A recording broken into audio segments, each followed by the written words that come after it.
శ్రీమాత్రే నమః. శ్రీ గురుభ్యో నమః. ఈరోజు గరుడ పురాణంలోని దుర్మరణం పాలైన వారికి సద్గతిని ప్రసాదించే నారాయణ బలి విధానాన్ని మనం తెలుసుకుందాం. ఓ గరుడ, నారాయణ బలిని గురించి మరింత విపులంగా వినిపిస్తాను, విను. వికృత మృత్యువు కారణంగా ప్రేతమైపోయిన వారికి ఉత్తమ గతులు కలిగించే ప్రేతకర్మ ఒకటిన్నది. ఇది రహస్యంగా ఉంచబడింది. అయినా లోక కళ్యాణం కోసం నువ్వు అడిగావు కాబట్టి దానిని వెల్లడిస్తున్నాను. దుర్మరణం అనగానేమో ఇదివరకు చెప్పబడింది కదా, నువ్వు తెలుసుకున్నావు కదా. వీరే కాక కొన్ని ఘోర పాపాలను చేసి నరకానికి పోయి శిక్షలను అనుభవించి కూడా ప్రేతయోనిలో పడిపోయిన వారుంటారు. వీరందరికీ ఉత్తమ గతులను అందించే మార్గం నారాయణ బలి ఒక్కటే. దానిని వివరిస్తున్నాను.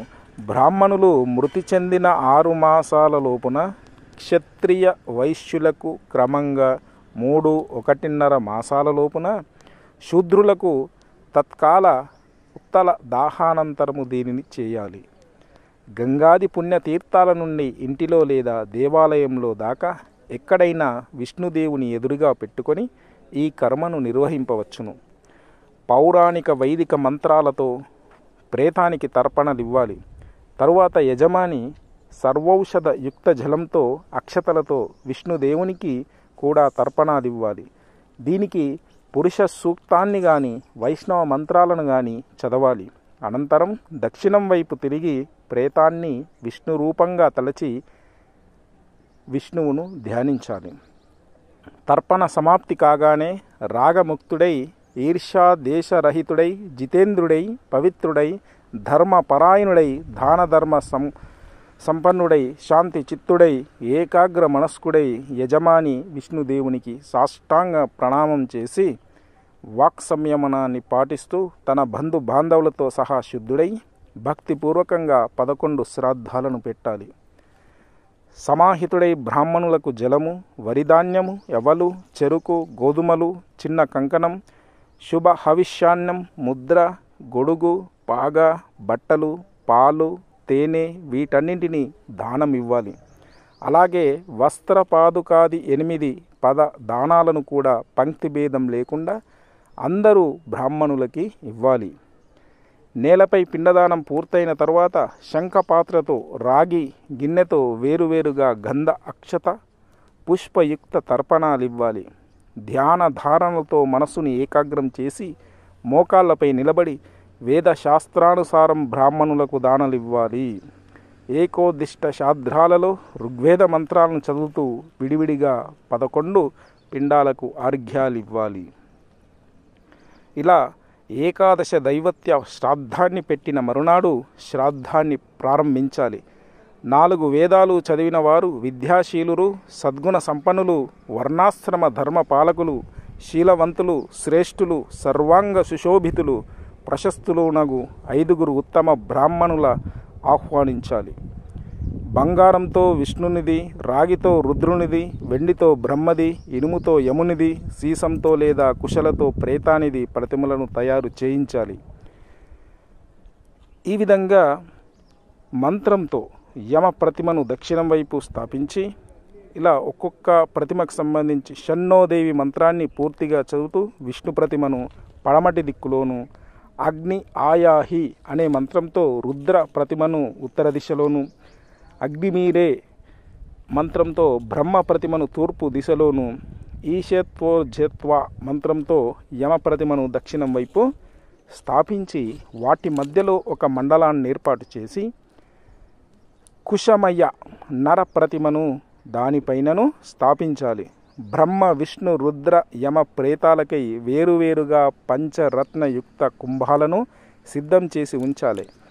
అలాగే విడివిడిగా వస్త్రాలను, యజ్ఞోపవీతాలను, ముద్రలను ప్రదానం చేయాలి. దేవతల మంత్రాలను చదువుతూ వారిని పూజించాలి, జపం చేయాలి. తరువాత దేవతల నిమిత్తమై యథావిధిగా 5 శ్రాద్ధాలను పెట్టాలి. తర్వాత శంఖ లేదా తామ్ర లేదా మట్టి పాత్రతో సర్వౌషధ సమన్విత తిలోదకాన్ని తీసుకొని 5 పీఠాల వద్ద ఉంచాలి. ఓ గరుత్మంతా, ఆసనం, పాదుక, ఛత్రము, ఉంగరం, కమండలవు, పాత్ర, భోజన పదార్థాలు, వస్త్రము, ఈ 8 పదాలంటారు. వీటి దానమే పదదానము. వీటితో పాటు బంగారంతో, దక్షిణ తిలలతో నిండిన రాగి పాత్రను ముఖ్య బ్రాహ్మణునికి దానమివ్వాలి. ఋగ్వేద పారంగతుడైన బ్రాహ్మణునికి పచ్చటి పంటతో ఉన్న భూమిని, యజుర్వేద నిష్ఠాతుడైన విప్రునికి పాలిచ్చే ఆవుని, సామవేద పారంగతుడైన పాడగలిగిన బ్రాహ్మణుల్లో శివుని ఊహించుకొని ఆయనకి స్వర్ణాన్ని, యముని ఉద్దేశించి తిలలను, ఇనుమును, దక్షిణను ఇవ్వాలి. సర్వౌషధి సమన్వితమైన కుశల ద్వారా నిర్మితమైన ప్రేత ప్రతిమను కృష్ణాజినం పరిచి దానిపై పెట్టి ఫలాశ దండం పుల్లలను 360 వృంతాలుగా ఎముకల వలె నిర్మించాలి. తల భాగంలో 40, మెడలో 10, ఎదపై 20, కడుపుకి 20, భుజాలు రెంటికి 100, కటికి 20, తొడలకు 100, జంగాలకు 30, లింగానికి 4, అండకోశాలకు 6, కాలు వ్రేళ్లకు 10 వృంతాలను కేటాయించి కల్పిత ప్రేత పురుషుని అస్థిపంజరాన్ని నిర్మించాలి.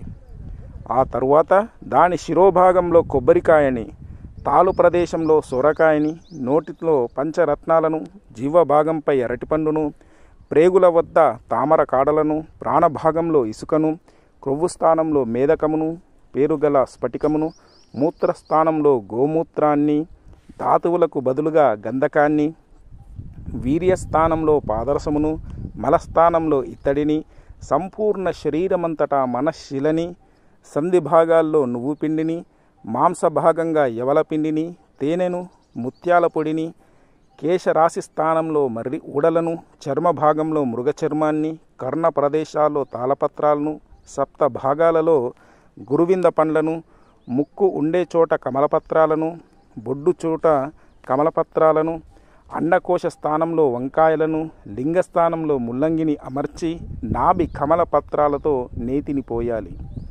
తరువాత కౌపీన స్థానంలో త్రపువుని, 2 స్తనాల వద్ద ముక్తాఫలాలని, తలపై కుంకుమ లేపనాన్ని, కర్పూర, అగరు, ధూప, సుగంధిత పుష్పమాలల అలంకారాలన్నీ ఏర్పాటు చేయాలి.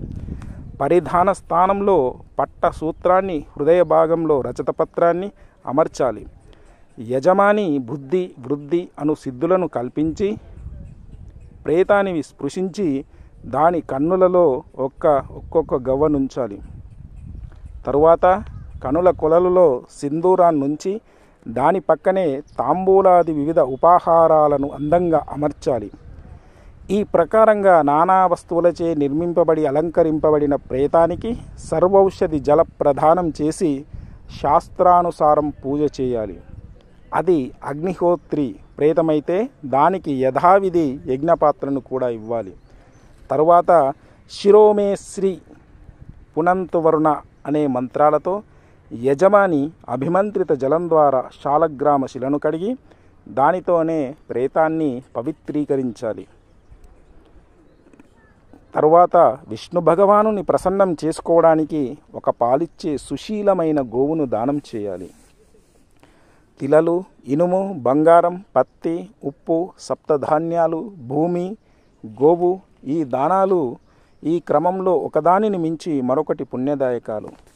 యజమానికి గోదానం తరువాత తిలదాన, పదదాన, మహాదానాలను కూడా చేయాలి. చివరిగా సర్వాలంకార విభూషితమైన ఒక వైతరణి ధేనువును కూడా దానం చేయాలి. ఈ సందర్భంలో ప్రేతముక్తి కోసం దాని ఆత్మీయుడైన యజమాని విష్ణు భగవానుని నిమిత్తమై ఒక శ్రాద్ధాన్ని పెట్టాలి. తరువాత మనస్సులో విష్ణుదేవుని ధ్యానిస్తూ ప్రేత మోక్షక కార్యాన్ని చేపట్టాలి. అంటే విష్ణురితి అనే మంత్రం చదువుతూ ప్రేతాన్ని దహనం చేసి 3 రోజుల పాటు సూతక దినాలను పాటించాలి. 10వ రోజు కర్మ, దానికి ముందు పిండదానాలు, వార్షిక క్రియాదులను పద్ధతి ప్రకారం చేస్తుండాలి. ఇది ప్రేతానికి ముక్తిని కలిగించే మానవ ప్రయత్నం.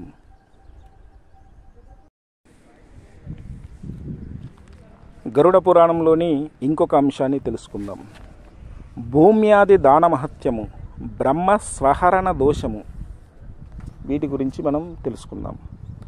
ఓ గరుత్మంత, ఎలాగైతే తన చుట్టూ 100 గోవులున్నను దూడ తన తల్లి వద్దకే పోతుందో అలాగే అంతటి సంపూర్ణమైన గురి తప్పని వివేకంతోనూ పూర్వజన్మలో చేయబడిన కర్మలు వాటి కర్తను అనుసరించిపోతాయి. భూమి దానం చేసిన వానిని సూర్యచంద్రులు, వరుణుడు, అగ్ని, బ్రహ్మ, విష్ణు, మహేశ్వరులు అభినందిస్తారు. ఈ లోకంలో భూదానంతో సమానమైన దానమే లేదు. అలాగే సత్యమంతటి గొప్ప ధర్మము, అసత్యమంత మహాపాపము లేవు. బంగారాన్ని అగ్నిదేవుని పెద్ద కొడుకని, ఆవుని సూర్యుని కూతురని, భూమిని వైష్ణవిని అని అంటారు. కాబట్టి ఈ మూడింటిని దానమిచ్చిన వారికి ముల్లోకాలలోనూ దానమిచ్చిన ప్రతిష్ట ఏర్పడుతుంది. గోవు, భూమి, విద్య ఈ మూడింటి దానానికి అతిదానమని పేరు. జప, పూజన, హోమ సహితంగా చేసే అతిదానం ఆ దాతను నరకం నుండి కాపాడగలదు. చాలా పాపాల నుండి శుద్ధి, విముక్తి భూదానం వల్ల లభిస్తాయి. ప్రాణం కంఠం నుండి వెలువడుతున్నప్పుడు కూడా నిషిద్ధ కర్మను చేయరాదు, కర్తవ్య కర్మను మానరాదు. ఎవరి జీవికకు భంగం కలిగించినా 100 గోవులను చంపినంత పాపం చుట్టుకుంటుంది. అదే ఎవరికైనా జీవనోపాధిని ధర్మబద్ధంగా ఏర్పాటు చేస్తే 1,00,000 గోవులను దానమిచ్చిన ఫలం అబ్బుతుంది. గోవును రక్షించడం పరమధర్మం, దానిని మించిన పుణ్యకార్యమే లేదు. గోచర్మ భూమిని దానమిచ్చిన వాని పాపాలన్నీ దగ్ధమైపోతాయి. ఇక పాపమన్నదే చేయకుండా ఉంటే ఉత్తమగతి లభిస్తుంది. ఎక్కడైతే 1000 గోవులు, 10 ఎద్దులు స్వేచ్ఛగా తిరగగలుగుతాయో ఆ భూభాగాన్ని గోచర్మమని అంటారు. ఇక్కడ గోచర్మం అంటే ఆవు తోలు కాదు అనేటువంటిది అర్థం చేసుకోవాలి. గోహంతకుల నుండి 1 గోవును రక్షించిన 100 గోవులను దానమిచ్చిన పుణ్యం దక్కుతుంది. జీవనోపాధి లేని నిర్ధనుడైన బ్రాహ్మణునికి బతుకు తెరువుని కల్పిస్తే అశ్వమేధ యాగాన్ని చేసిన దానికన్నా ఎక్కువ పుణ్యం దక్కుతుంది. దుర్బలుడు ఆపదలో చిక్కుకున్న వాడునగు బ్రాహ్మణుని రక్షిస్తే వచ్చే పుణ్యం వేదాధ్యయనం, ప్రచురణ, దక్షిణతో యుక్తమైన మహాయజ్ఞం వల్ల వచ్చే పుణ్యానికి కొన్ని రెట్లు ఎక్కువ. బ్రాహ్మణుని ధనాన్ని బలవంతంగా లాగేసుకునే వాని పుణ్యం ఇతరేతర సర్వసంపదలు ఇసుకతో కట్టిన వంతెన వలె కూలిపోతాయి. భూమిని దౌర్జన్యంగా అపహరించిన వాడు 60,000 సంవత్సరాల పాటు పేడ పురుగుగా జన్మించి పోయి మరలా పేడ పురుగుగానే జన్మించి పోతూ ఉంటాడు. బ్రాహ్మణుని నమ్మించి మోసం చేసి వాని ధనాన్ని అపహరించిన వాడు తనతో పాటు తన 7 తరాల వారి పుణ్యాన్ని భస్మం చేసి పారేస్తాడు. బ్రాహ్మణ ధనాన్ని దొంగిలించిన వాడు ఆచంద్ర తారార్కము తన మరియు తన తరాల పుణ్యాలను భస్మం చేసి పారేస్తాడు. ఇనుపరజను నీ రాళ్ళని వండుకొని తిని అరిగించుకోగల వాడుంటాడేమో గాని బ్రాహ్మణుని సొమ్మును తిని అరిగించుకునేవాడు ఉండడు. దైవద్రవ్యాన్ని నాశనం చేసిన, బ్రాహ్మణ ధనాన్ని అపహరించిన, బ్రాహ్మణుని అవమానపరిచిన అదుష్కర్త వంశనాశనం తప్పనిసరి. బ్రాహ్మణుడై ఉండి ఏ విద్యను నేర్చుకోకుండానే ఆచార్యత్వాది పదవులను నాశింపు వాణిని మాత్రం ఆదరించి పదవిని కట్టబెట్టకూడదు. యజ్ఞాన్ని అగ్నితో చేయగలం కానీ బూడిదతో చేయలేం కదా. సంక్రాంతి కాలంలో దానాలు, కవ్యాలు చేసిన వాడికి సూర్యునే దానమిచ్చిన ఫలం దక్కుతుంది. వానికి 7 కల్పాల దాకా తిరుగుండదు. ప్రతి గ్రహం, అధ్యాపనం, యజ్ఞం చేయించుట ఈ 3 పనులకు తగిన వానినే చూసుకోవాలి. ఆ పనులు అప్పుడే పవిత్రాలవుతాయి. యజ్ఞం, జపతపాలు గల వాణి చేతనే పవిత్రమవుతుంది కానీ వేదమాత్రం వల్ల కాదు. ఓ గరుడా, కొందరు నీటికో నిప్పుకో మరి దేనికో భయపడి ధర్మ మార్గం వీడిపోతుంటారు కదా. వారికి భయాన్ని పోగొట్టి శుద్ధి చేసి మరలా మార్గంలోకి తేవాలి. ఇన్నాళ్ళు ధర్మపద విచలితులైనందరికీ ఆవును, ఎద్దును వారి చేత దానం చేయించి చాంద్రాయణ వ్రతాన్ని కూడా చేయించి శుద్ధులుగా చేయాలి.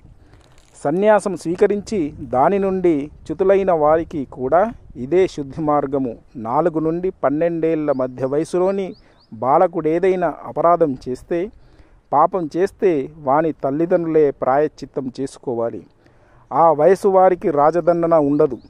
రజస్వల రోగగ్రస్త అయితే ఆమెను తప్పనిసరి పరిస్థితుల్లో చూడవలసిన వారు, వైద్యం చేయవలసిన వారు 10 మార్లు స్నాన జపాలను చేస్తే శుద్ధులవుతారు.